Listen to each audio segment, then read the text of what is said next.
आपणा सर्वांना नमस्कार. मी रुद्रशेखर जोशी, केसरीनंदन आध्यात्मिक यूट्यूब चॅनलमध्ये आपल्या सर्वांचे स्वागत आहे. आज आपण या व्हिडिओत जाणून घेऊया माझ्याच बाबतीत घडलेला एक अविश्वसनीय प्रसंग. दिनांक 8 जून 2023 रोजी सकाळी आम्ही रेल्वेने प्रवास करण्यास निघालो. सोबत माझी पत्नी, मुलगा, सून व नातू होता. दिनांक 9 जूनला रात्री हरिद्वारला पोहोचलो. तेथे चौधरी यात्रा कंपनीने नोंदणी केलेल्या आश्रमशाळेत थांबलो. दिनांक 10 जूनला सकाळी ऋषिकेशहून केदारनाथला जाण्यासाठी निघालो. रात्री सोनप्रयागजवळ असलेल्या गावी मुक्काम केला. त्यानंतर दिनांक 11 जूनला पहाटे 2:30 वाजता प्रवास करून सकाळी 7 वाजेपर्यंत गौरीकुंडाजवळ पोहोचलो. तेथील वैशिष्ट्य म्हणजे आजूबाजूस बर्फ होता, पण त्या कुंडात गरम पाणी होते. तिथे स्नान केले व आम्हास दिलेल्या सूचनेनुसार आम्ही बॅग वगैरे काहीही सोबत न घेताना ती खालीच दुकानात लॉकरमध्ये ठेवली व पुढे जाऊन घोड्यावरून प्रवास सुरू केला. रस्ता अगदी अरुंद होता. गर्दी भयंकर होती. त्यामुळे आम्ही 4ही जण थोड्या वेळातच वेगवेगळे झालो. त्यामुळे चिंताग्रस्त झालो. पण घोडेस्वाराने सांगितले, वरती शेवटच्या थांब्याजवळ मी तुमची भेट त्यांच्याशी बरोबर करून देईन. अंदाजे 15-16 किलोमीटरचा रस्ता अगदी अरुंद व अनेक पर्वतांमधून असल्याने वेळ लागत होता. आम्ही अंदाजे 11 वाजता चहा नाश्त्यासाठी थांबलो आणि तेव्हाच माझ्या मनात शंका आली. सर्व रोख पैसे तर मुलाजवळ आहेत. त्याने सोनप्रयाग येथे ATM मधून काढले होते. आम्ही सोबत होतो त्यामुळे काही मागितले नाही आणि नंतर वेगवेगळ्या अंतराने चालू लागलो. तरी अर्धा तास त्या लहानशा हॉटेलजवळ वाट पाहिली, पण काही दिसले नाही. चहा व नाश्त्याचे बिल झाले 140 रुपये.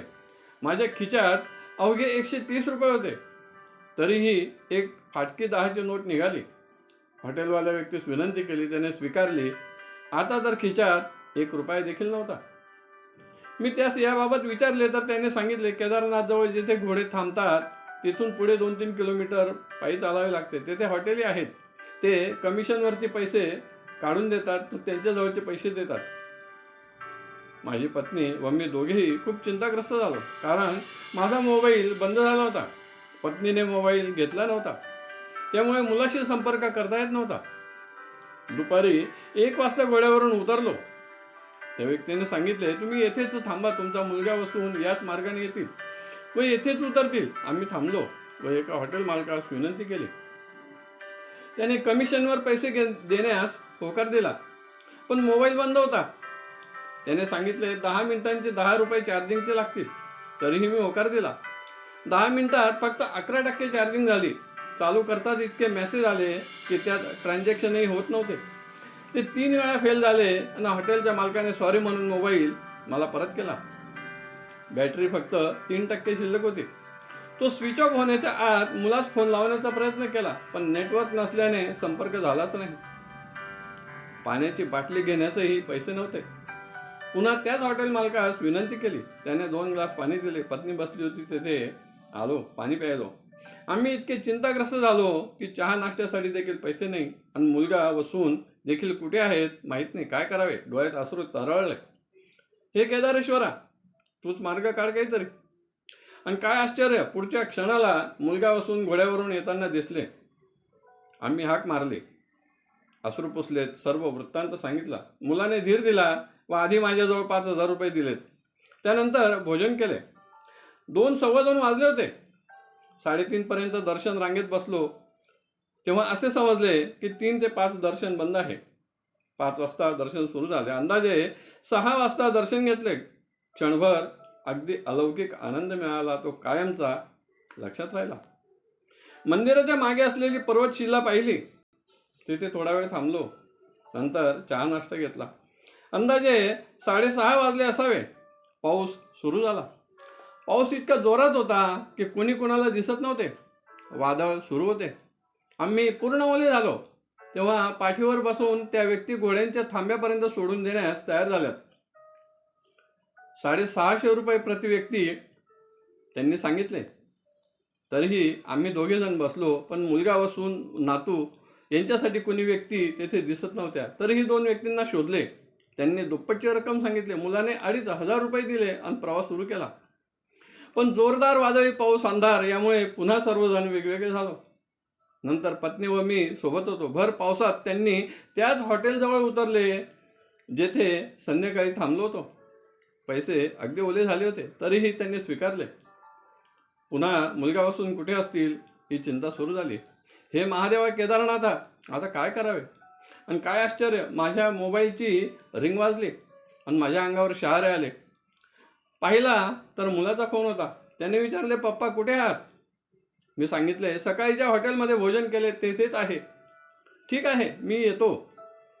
आणि मी काही बोलण्याच्या आत मोबाईल बंद झाला. मी पुन्हा पाहिले तर तो स्विच ऑफ होता. दुपारी 1:10 ज्या मोबाईलची बॅटरी फक्त 3% होती, तो मोबाईल तर केव्हाच बंद झाला असणार. आपणही सर्व विचार करू शकतात, अंदाज करू शकतात की 3% बॅटरी किती वेळ राहू शकते. 15 मिनिटे, अर्धा तास, यापेक्षा जास्त नाही. मग रात्री 8:35 मुलाने फोन करतात कसे काय बोलणे झाले, कारण नंतरही मी प्रयत्न केला तर मोबाईल बंदच होता. मुलगा व सून नातू तिथे आलेत. रात्री थोडे भोजन केले व रात्रीभर पावसात 500 रुपये प्रति व्यक्तीप्रमाणे तंबूत मुक्काम केला व पुन्हा पहाटे 5:30ला घोड्यावर बसून प्रवास सुरू केला. दुपारी 2 वाजता सर्वजण थांबले होते त्या ठिकाणी आम्ही पोहोचलो. सर्वांना 12 वाजताच निघायचे होते. तुमच्यामुळे उशीर झाला आहे, त्वरित बॅगा घ्या व पुढील प्रवासाला निघायचे आहे, असे आम्हास त्या व्यक्तीने सांगितले. आणि 2:20 सर्वांसोबत बद्रीनाथच्या दिशेने प्रवास सुरू झाला. पण आजही काही प्रश्न अनुत्तरित आहेत. दुपारी केदारनाथ भगवंतास प्रार्थना करताच पुढच्या क्षणाला माझा मुलगा बसून व नातू घोड्यावरून येताना दिसलेत. व रात्री देखील, हे केदारनाथा, आता पुढे काय? आमची भेट कशी होईल? असे म्हणताच ज्या मोबाईलची बॅटरी दुपारी 1:10 फक्त 3% होती, तो तर केव्हाच स्विच ऑफ झाला असणार. मग त्यास रात्री 8:36 रिंग कशी काय वाजली? व मुलाशी आवश्यक तेवढे बोलणे होताच पुन्हा फोन कसा बंद झाला याचे उत्तर अजून तरी आम्हास मिळाले नाही. पण आम्ही अनुभव घेतला आहे, भगवंत आहे. त्यास आर्ततेने पुकारले की तो क्षणात धावून येतो. केदारनाथाची आमच्यावर कृपा झाली. आपणासही असे अनुभव आले असतील तर कमेंट बॉक्समध्ये जय केदारनाथ जरूर लिहा. आपणास हा व्हिडिओ आवडला असेल तर जरूर लाईक करा, शेअर करा आणि व्हिडिओच्या खाली असलेल्या सबस्क्राईब शब्दावर जरूर क्लिक करा. धन्यवाद. नमस्कार. जय केसरी नंदन.